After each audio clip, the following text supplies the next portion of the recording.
Yun, sira na lang, sirain mo na lang. Yun, grabe. Delikadong grabe. So, hetong ano mga paps ay, yan. Yan ang bibigyan natin ng reaction mga paps, no? The worst flash floods in Cebu mga paps. So, nangyari yan November 4, ayan, 2025, grabe. History talaga mga paps na kung saan ay sabi ng mga taga Cebuano ay first time, no? Yan. Worst na ganyan kalakas yung baha. Sa ganyan kalakas mga paps, I think medyo ang isipin mo dyan is safety first. Buhay mo yung uunahin mo dyan. Kaya sa sinasabi na maraming nawawala ay grabe, tingnan nyo naman yung Agos mga paps. So, yan, so, grabe. Ito gasolinahan yan. Tingnan mo yan. Oh. Gasoline station yan. Kasi pala mga paps, kung tutusin, tingnan nyo yung, di ba, may sakay Mr. A Magkano, no, na page.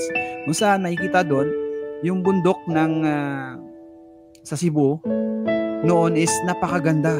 Greeneries, makikita mo mga paps ng kabundukan. Ngayon pala mga paps, grabe, kalbo na, no? Diyan pala minimina.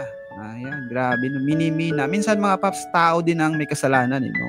Sa mga ganitong disaster, mga calamities. No? Hindi lang yan dahil sa baha, kung hindi.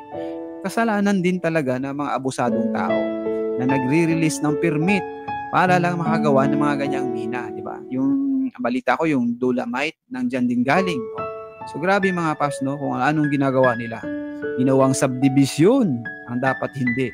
Diba? So, wasak ka talaga kahit gaano kagaling mag-plan dyan kapag kalikasan ang bumawi. Tingnan mo naman yung tubig mga paps. Oh. Sa ganyan kabilis, hindi mo naisipin, no? Bahay, kahit bato yung bahay mo, basta nandyan sa daanan. Kasi yung tubig, kung saan may bababa, sisingit at sisingit talaga yan. Tapos, yung wala rin kwenta yung flood control, di ba?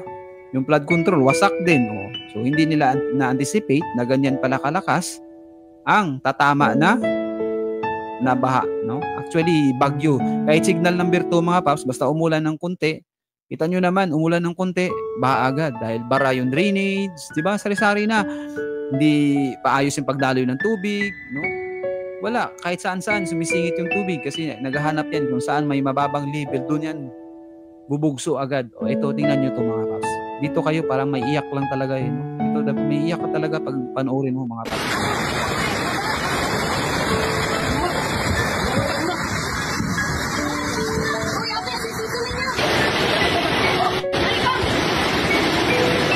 Grabe.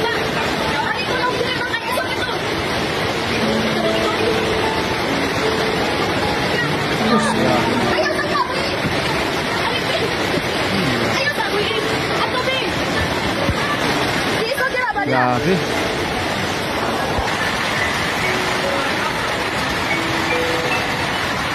Isang yun na yan, eh. Ay, bata ko. Hindi bilis ng tubig, eh. No? Grabe.